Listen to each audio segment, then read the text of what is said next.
What's up, beautiful people? This is Christian from the Successful Spiritualpreneur Podcast, and today we have Greg Wasserman on the show, and his maxim is that life is about time and relationships, as you never know where a conversation might go. Greg doesn't just believe this, he proves it every day in his personal and professional life. As a strategic connector, he helps unlock new opportunities by turning relationships into revenue. His work spans SaaS, digital media, and podcasting, helping PLG SaaS companies build community-driven growth, guiding organizations in developing strategic partnerships, and consulting businesses how to use podcasting as a growth engine. Connect with him on LinkedIn because every big opportunity starts with a single conversation. You can find him on LinkedIn under Greg Wasserman with double S. Thanks for being on the show, Greg. Thanks for having me, Christian. Love it. Well, I really enjoyed our chat we had before even hopping on this podcast. So I would love for you to just explain a little bit more how you found your passion for, what you do today and how time and relationship ties into that, especially when it comes to regard to podcasting, strategic partnerships and monetizing that as a creator. Yeah, so as you said, and I stand by, life is about time and relationships. You have no clue where one conversation is going to take you. And that truly encompasses a lot of what I do from a personal standpoint and as well as a business standpoint. I live a life of curiosity. So for me, it's always being curious about different ways of doing things and how do we think about, but also everyone's got a unique story. You and I, and just hearing your story, how you got into where you do, how you lead with love, and everything about that is just very unique. And that's the essence of you. And like that feeds me. So from a business standpoint, being able to think about like, hold on, how can I connect to someone? And if you tell me something that you're pondering, interested in, trying to uncover from a business standpoint, and the way my brain always works is like, all right, who else do I know? What tool do I know? How can I make a connection? Because good people should connect. But also, if there's a business opportunity, I'm like, oh, Christian, you should talk to this person because I think there's a business opportunity on their side or a business opportunity on your side. But like, it's literally just how my brain operates. And when you lead from a how do I serve? How do I help you? How do I guide you? Answer these questions. It's karmatic. It's, if that's a word, right? There's a karma component to it, but it also just it makes me feel good, and I feel like I'm living my true self. Cool. I love that. Yeah. So let me get your synapses firing by telling you that, my mission is to make love tangible, you know, in so many different ways, whether that's with the agency, with the podcast, or with the tea brand that I have. So what comes up for you when you hear that? Uh, so the tea brand, I'm like, ooh, okay, so direct consumer tea brand. What platforms? Who would I know in that space? Who should you be talking to? Who should you be thinking about? How do you grow that tea brand? Who are the right people that you want in front of that based on your mission of love, right? So it's like the big tea companies are probably not the core user for you because you've gone the opposite route. So it's like, all right, who's the right person for that tea brand versus the big Bigelows out of the world, right? So like that's literally what my brain is firing and thinking about. I love it. Yeah. Thanks for I'm sharing that. thinking Yeah. about the Burning Man LA event that I went to and the tea ceremonies that I had there, going like, all right, this is probably Christian's people, Yeah. and that I can feel and I can relate to. Yeah. Yeah. Very much so. And I think we're all just on a mission to, you know, awakening the planet and creating the new earth as we go along and as we grow. And I want to tune back into, like, tell us about your gifts. Like how come you know so much about podcasting, how to monetize, partnerships, this and that. Like where did that like knowledge stem from? Um, so I guess my background is in media sales. So I spent a decade and a half or so selling advertising, and so when you've got in a sense, a widget to sell, right? You have to go find brands and agencies going like, hey, how do I help you sell whatever it is you're trying to accomplish for your brand or your product or your client with the solution I've got. Your solution is not going to be the solution for everyone. It's not going to be the solution for today for that person as well. So it's just always understanding that it's like, look, this is what I'm offering, but truly I'm offering myself. How do we create this connection? Because most of us from our generation, like we don't stay within the same company for 40 years unless you're a solopreneur like yourself or is building it. But even then, you could be 5 years later going like, you know what, I'm pivoting. I sold my agency, no one has a crystal ball into any of that. So for me, it was always creating these connections. So I was able to learn all these things about advertising. And part of what I learned in advertising was selling ads for podcasts. And so that kind of helped me in this career I'm currently in with podcasting. From there, always being a revenue generator, I've gotten other jobs. One of the jobs I got was a mobile apps company. And so we acquired mobile apps, and 3 of those apps were in the podcast space. So that really gave me a learning of what the podcast industry is, because I'm not a podcaster. I'm not producing. I'm not an editor. I'm not in anything on the technical side. I'm now a platform. And my job is, how do I help you, Christian, or anyone with a podcast, grow their show, get found, be discovered? And that is really what I was doing. It's like, how do I help? And so when you learn from a podcast industry standpoint, the 3 questions that podcasters care about: how do I get more distribution? How do I grow my audience? And how do I make money? You start framing like, okay, well, if these are the 3 things that podcasters care about, how do I help answer those questions? And then it was just curiosity of not only the platform I was running, but also all the conversations I was having daily with podcasters to understand how I could help them. How could I help them answer those questions? And that's truly just been where it's taken me into the current podcast space. Beautiful. And what have you found so far in your journey that can, help creators here on this channel to, help grow their audience, grow the distribution, and monetize a podcast? Strategy. The number one thing I would tell any podcaster is have a strategy. Most podcasters don't have a strategy. Most are like, I want to go and talk to people. Or maybe they're like, I'm good at talking to people. So they're like, I should do this and have a podcast. But they don't actually have a strategy to it. Most podcasters don't make it past 8 episodes. So they fade out. They don't realize the work that's involved. They're not growing their numbers, so they're getting discouraged because they're not seeing these numbers, and they're putting all this time and energy, because podcasting, even with all the AI tools out there, even with all the tech that you can go ahead and leverage, it's still a lot of work.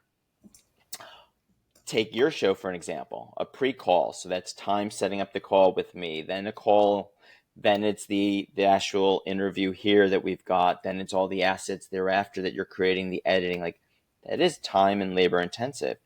And so most people go in not knowing that, but also not having a strategy of like, why am I doing this? When I'm putting in all this effort, what is the purpose of this? And if the purpose is make money, and the thought of making money is, I want sponsors, I want ads, I'll grow this, I'll get it, that's not a real viable strategy for at least shows like yourself, where it's an interview based or it's a solo show. And so if you have a strategy, understand this is an investment in my business. And the strategy is, how is this component a piece of my business, as opposed to I'm trying to make this its own standalone, self-sustained, monetized unit of the business. You're missing out on actually, what does this component do for your overall business? That is where most podcasters are missing out. Beautiful. Yeah. So from our standpoint, this podcast is really positioned to, show creators and people who are at the intersection of entrepreneurship and spirituality to, serve them with content. And, as you can see that, we also have the agency on the back end who can technically help anyone start their own business if they feel so inclined, right? So for us, it's more a component of like content creation, getting out there, distribution, and growing our audience. Yeah. Right. So if you look at the purpose for your show is how do I take this content that I'm putting out there and use it to show you, hey, you need to have content on your website. We build websites. Here's the whole piece. But if you think about most creators, most business owners are like, why am I doing this? And so what I come back to from a strategy standpoint is, well, if you have 52 conversations a year, what if the guests that you bring on your show, not all of them, but majority of them are potential prospects that you would love to engage with? In your case, you're like, all right, how do I get people who would want to get a website built? Not every person you're able to go ahead and qualify unless they're like, do you have a website? You can ask questions like, hey, do you already have a website? Ooh, you'd be a great person to bring on my show because now I have the opportunity to have a conversation with you and explain to you what would be the value of having a website and having Love Pixel being the one that builds it, right? So you're using it from a lead funnel, a easy way to connect, but also anyone that's listening to the show is going like, oh, I liked what Christian had to say. I would love for him to go ahead and build my website. So there's so many different components of how you think about using a podcast that most aren't. They're lacking a strategy. Okay. Yeah. Yeah, cool. I mean, it started for me like that too, I would say, without a lack of strategy. So, I can definitely empathize with with anyone being there. But I think nowadays, um, yeah, when you start something, make sure you can stick with it. And yeah, you have to find your why for that. And I think that is a great piece that also from the podcast standpoint, but from a business, you have to, your strategy has to be, I'm doing this for the next year. I'm doing this for the next 2 years. Like I am full in on this. You can't be 1 foot in, 1 foot out because that doesn't work. With a relationship, with a business, anytime you have 1 foot in, 1 foot out, you're not fully invested, and therefore you'll get discouraged of like, why isn't this working? Well, it's not working because you're not fully into it, right? So you can't say like, oh, I want a website, but you really haven't done anything to build this website to take the action of why I need a website, to hire someone like you to build a website. Like I want a website, but you never get it done, right? So you really have to make sure that you are consistent, committed, and when it comes to podcasting, it's all in the long tail. And I mean by that is if you have a year's worth of content, a year's worth of conversations, that's a year of discoverability. That's a year of honing your practice, of improving your practice, of having conversations, of having your content engine. I mean, podcasts truly are your content engine. It becomes your blog post, your newsletter, that becomes all these different tentacles that you are able to put out there. So your podcast truly helps you as a business owner, be consistent with your business, have the content, the marketing for it. But if you are thinking about it as a lever of, I haven't gotten sales yet, or I haven't gotten a sponsor yet, you're coming at it from the wrong way. Yeah. So do you have any like tips, strategies, frameworks that would help, podcasters that are currently starting out or considering to start out, or maybe have a podcast they have started already, but kind of give up on it? Like what's something that we can give them to make sure they, find themselves and make the right decision? Start going through the exercise of why am I doing this? Literally go through the three levels of why. Why am I doing this? Ask yourself again after the answer. Why am I doing this? And then uncover and go again. Like, what's a deeper reason? That's usually what it happens. I'm like, when I ask someone, why are you doing this? Like, oh, I love talking. I'm like, why are you doing this? What is the business reason that you're ultimately doing this? And most people don't understand that. So if you can go, what is the business reason I am doing this?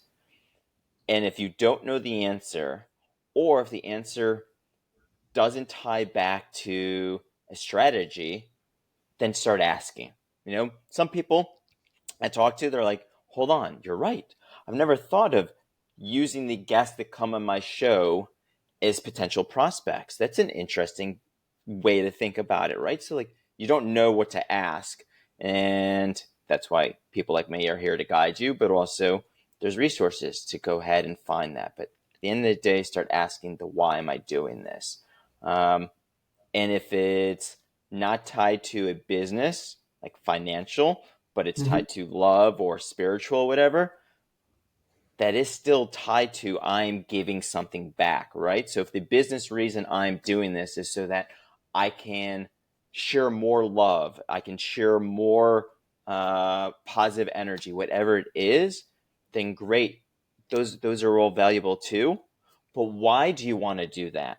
Why do I want to share more love? Why do I want to share more positive energy? Is that because the more I can give back, like start understanding and asking yourself those questions, because it will all then tie back to your overall business and your being that will make you feel good, which will make the effort you're putting in to your business, to your podcast, to anything you do, if you have it tied back to a why, you're like, on those days that you don't want to do it, and you're like, I don't want to get out of bed, I don't want to be doing this, you're tied back to your mission statement, your why, and you're like, hold on, I know it's a pain to do this, but this is why I'm doing it. And if you remember those moments, you'll power through it, or you'll find the motivation to actually keep going. Beautiful.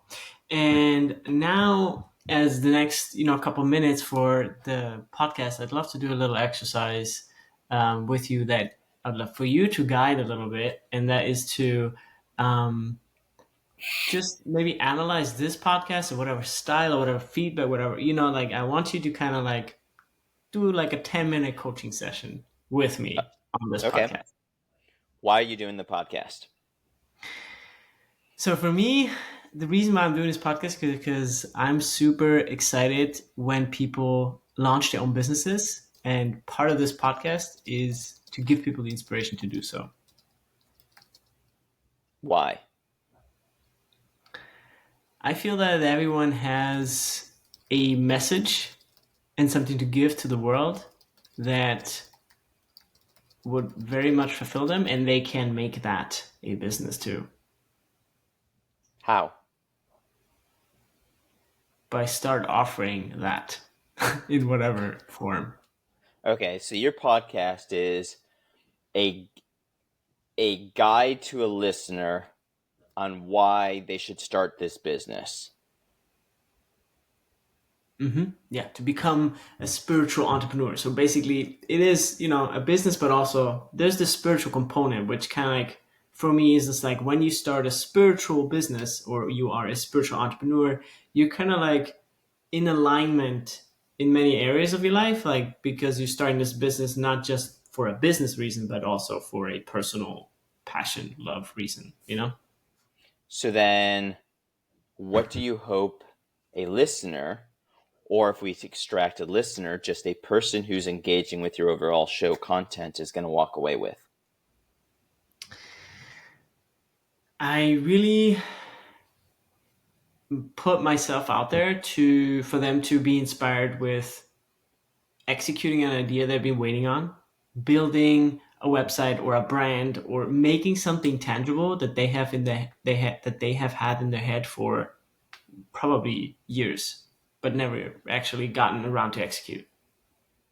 So then, how do you feel your style of your show helps convey that and helps them accomplish that? So currently the style of the show is mainly interviewing experts who have achieved something that they're passionate about, hence spiritual entrepreneur. It's a little bit more, right? It's not just like the passionate entrepreneur, it's the spiritual entrepreneur, right? There's always this like spiritual component, like underlying, just like I do things from a heart center point and just like ethical point.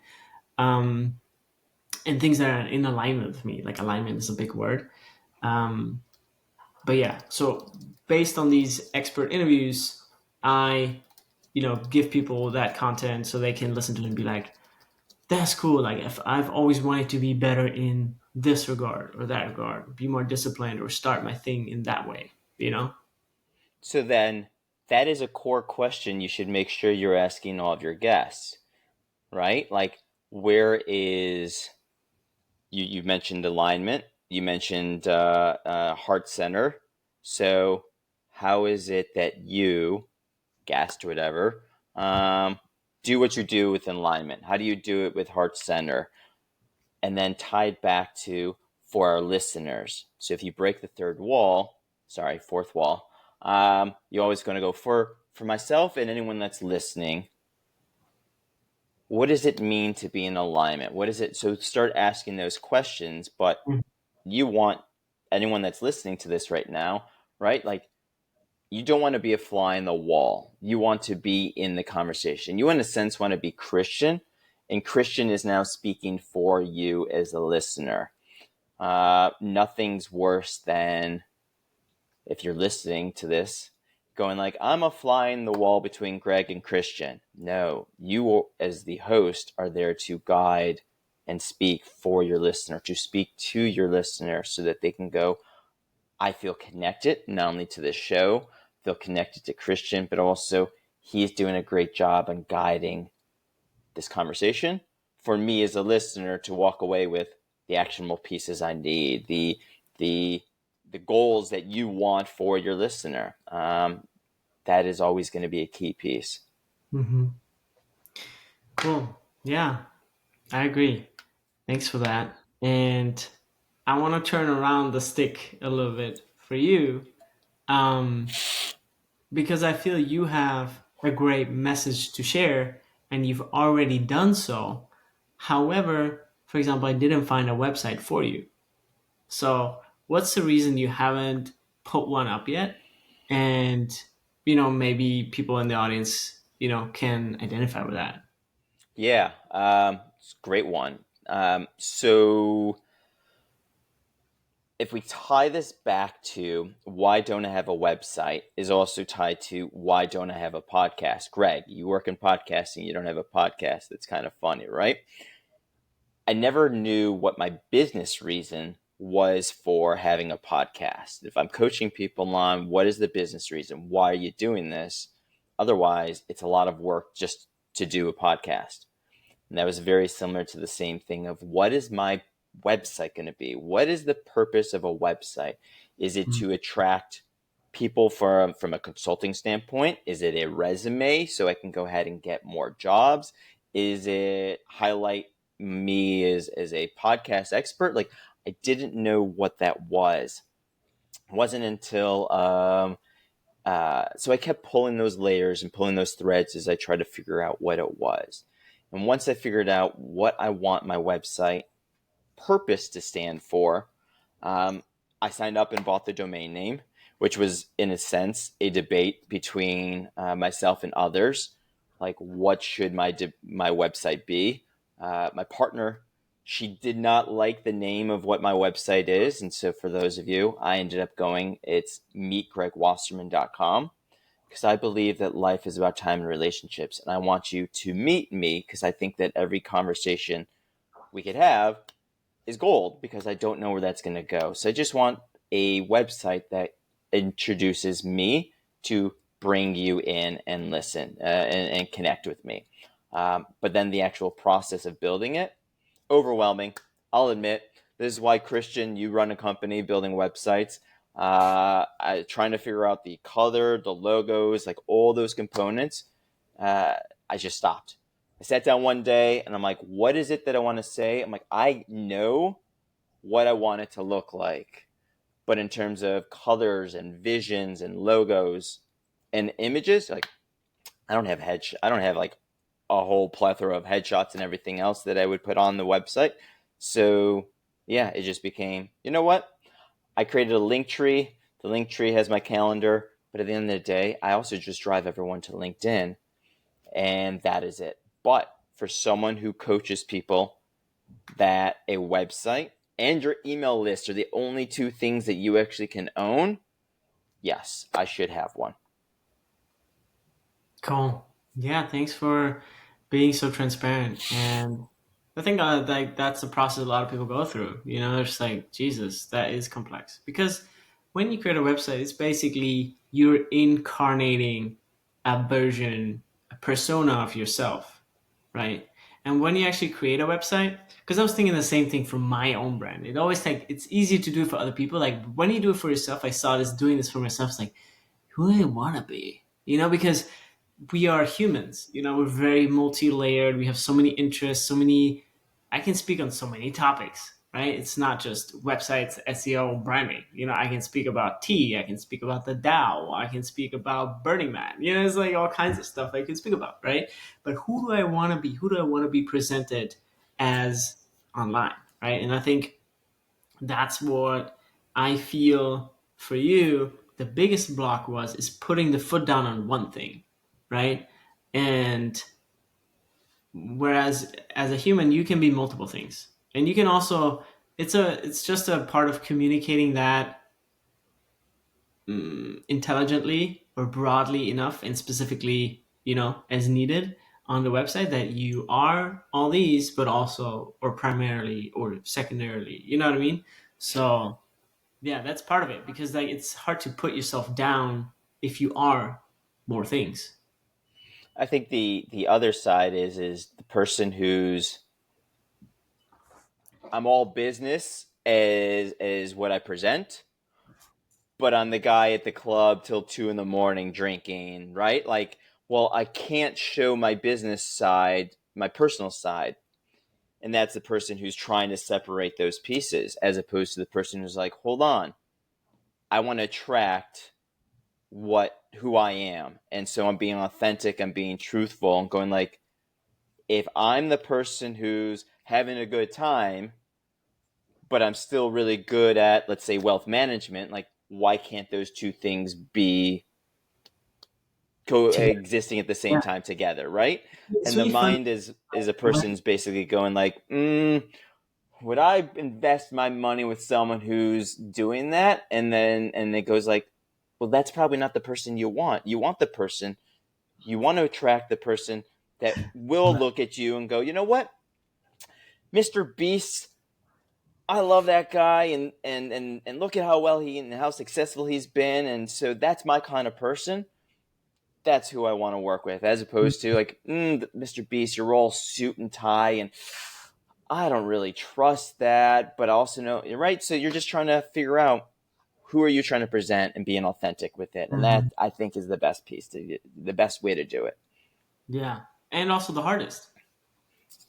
Like that's why this podcast is called Spiritual Entrepreneur. It's like you're like with one leg in, one leg out, which you said, oh, it's never good. But actually, like we're in this time right now of human history where one leg in the matrix is great, and also one leg out the matrix is very great. You know what I mean? Like 50 years ago, you should have had two legs in the matrix.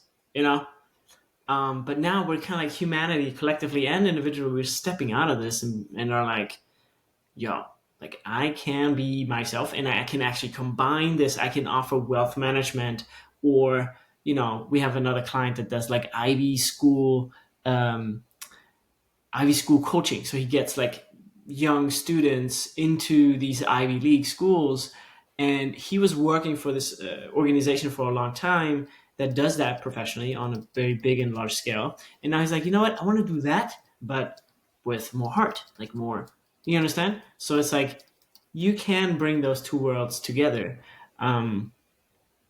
It's just a question of what are the two worlds you want to bring together and put yourself out for. And you can even put yourself out for multiple worlds. Like that's kind of like what I'm doing with myself. Like I'm putting myself out like personally as kind of like the personal branding expert, and also of course in alignment with heart, made with love. Then agency side is more the execution of that personal brand, and then the T side is more the spiritual side of my person, right? It's called One with T. You can look it up on Amazon. It's called One with Tea because I want to bring people into the present moment, for them to have a ritual with tea, for them to have a moment to be still and really realize I'm more than just a thinking mind, or a robot or a doing thing or a guy that creates a website. It's like there's so much more to spirit. And I think this is what a lot of people and entrepreneurs are finding, especially when they get to this level of success where it's like, yeah, I got everything, but it's empty. yeah, that's exactly that side that you're missing. You're living in the yang for way too long. You're missing the yin, you know? So there's a lot of perspectives, that I look at things at life on, especially from this like divine masculine versus divine feminine, or combined with divine feminine, balance. I think what I gathered is the brand identity for your website. And so if someone's listening right now, they're like, okay, I know what my business is, but how do I present this, right? Mm. And that's similar to what I tell everyone. What I love about podcasting is you have to be authentic, right? I may not attract someone listening right now could go, I really vibe with Christian and Greg. Someone listening to me go like, I love Christian. Greg was a terrible guest. You can't be everything to everyone, but you can still be your authentic self. So how you decide to be who you are and present it from a website standpoint, who you are for myself right now and presenting myself as a guest, like that is authentically me. And that is the energy I want to put out. That is who I am. And as such, that's what you're going to attract back, which is when you think about it, if you're listening, what is it that you want to attract? So if we go into what is my strategy? I'm guessing, Christian, when you sit down with any client from a website, what is the purpose of the website? But probably one of the questions is who are you and who do you want to present? Why do you want to present that version of yourself on a website? And hopefully you push back and go, no, we should do a little more. We should add a little more spirituality. We should add some more flavor, some more color, some more authenticity to it as opposed to black and white. Yeah. And where are you with your website in terms of colors? Like, is I've got there? a domain. That's about it. Say it again. I have a domain. That's about it. Yeah. So you haven't really thought about it. Yeah, makes sense. I mean, black and white are always great colors to start off on because they're quite neutral, right? And then whatever you add to that, that is making the pop, the direction, the blue. I can totally see blue for you because blue is like the thinking. Like I can definitely see a blue something in your brand. Blue is my Um, favorite color, so blue is definitely a piece, But I've thought about like, do I want the different sections of Greg to be a different color, right? So podcasting one color, the partnership and business side another color, the relationship broker another color. So I've thought about, do I do color themes based on the different modalities myself that I present from a business standpoint. I don't know. Right now, it's a 404 broken page, and I still just drive people to LinkedIn because that is, in a sense, the easiest way to connect. Building out a CRM so that you've got a lead funnel with emails. Those would be a great thing. I highly recommend anyone that's listening.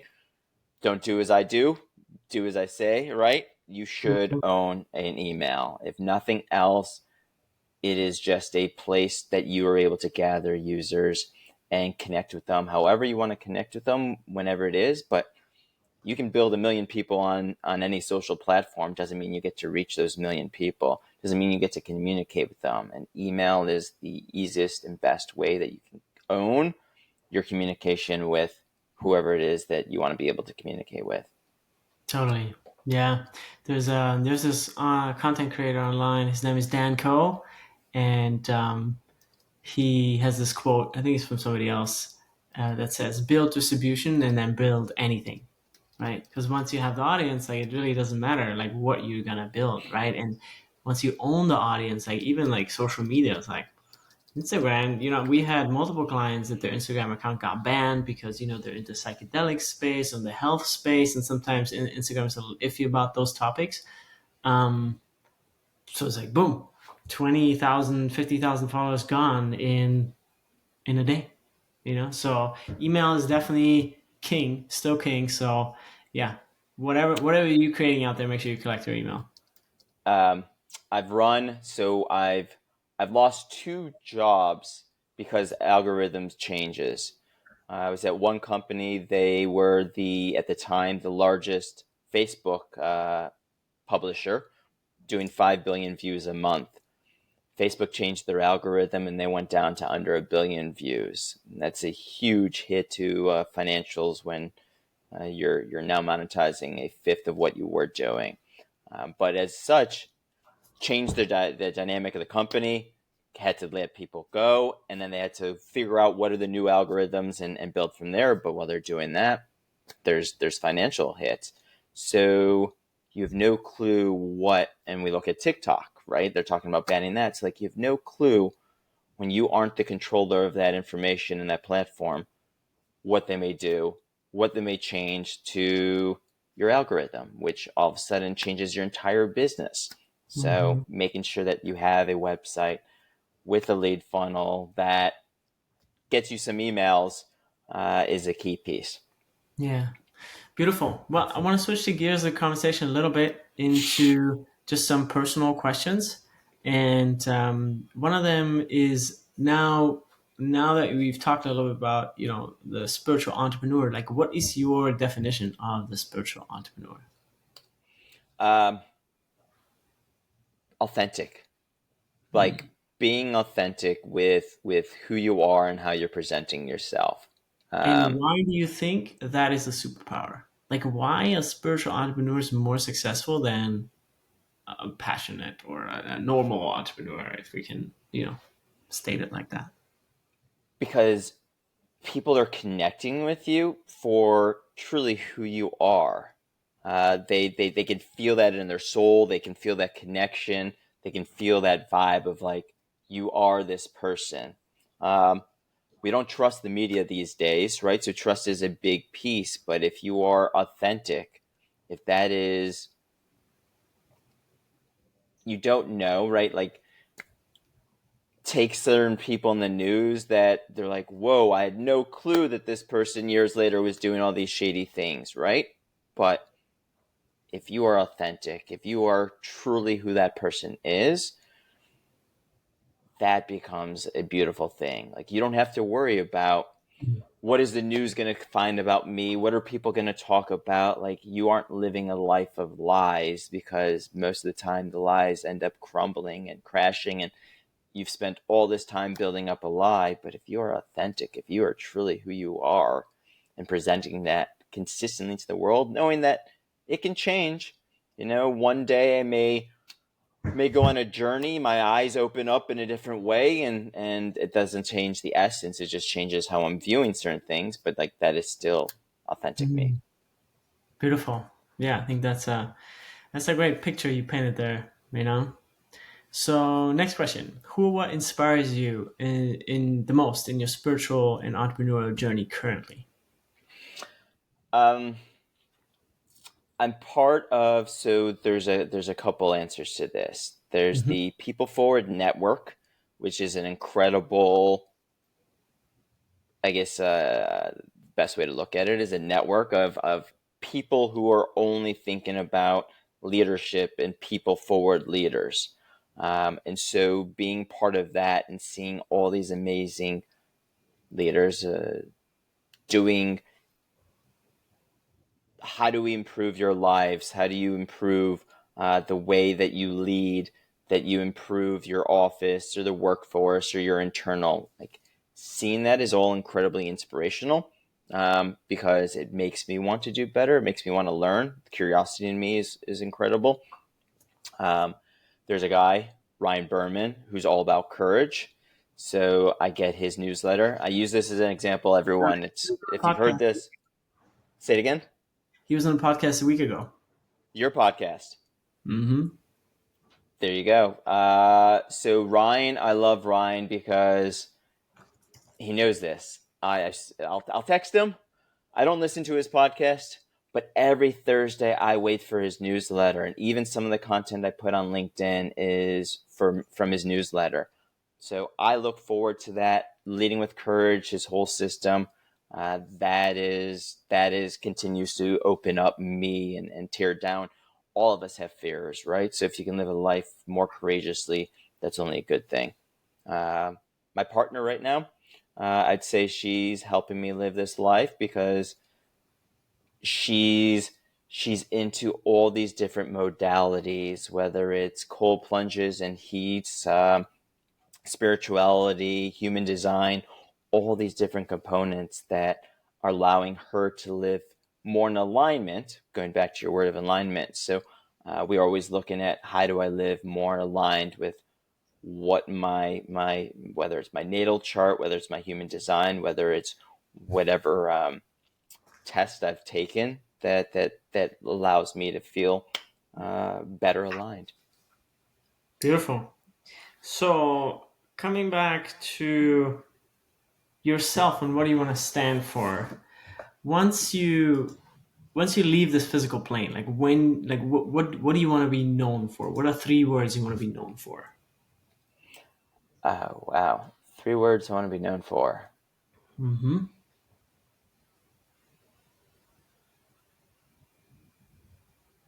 It's a good A branding giver, too. relationship. Yeah, definitely relationships. I mean, that is, it was a former client's birthday a week ago. Send him every year. He knows he's going to get a text from me. If not throughout the year, at least that one a day. And he's like, Greg, I still use your quote to people about life and is about time and relationships. And so being known as the person who cares about relationships, that takes the effort to stay connected, to make people feel good and have that consistency, like that would be a great legacy, because there is so much value in that. We as humans need connection. We're the only species that we can't live in isolation. We require connection. So relationships are truly, while they're fickle, your family may not be perfect, your life may not be perfect, but like relationships are what we would crave, what the human connection is. So if you said Greg was a person who understood the value of relationships, that would be a beautiful thing. I love that. Thanks for sharing that. So with that, we're closing out our podcast. And what are any last words you want to leave the audience with, and where can people find you? I'd say this, since a lot of you that are listening are business owners, creators, podcasting, have one. Website, have one. But at the end of the day, start building your strategy of what you're trying to accomplish, and then go do it. The overwhelming feeling is there, so ask for help. That is going to be your biggest flex. You don't have to do this alone. That's why Christian's here to help. That's why he's putting out this content. That's why there's so many other people out there that you can turn to.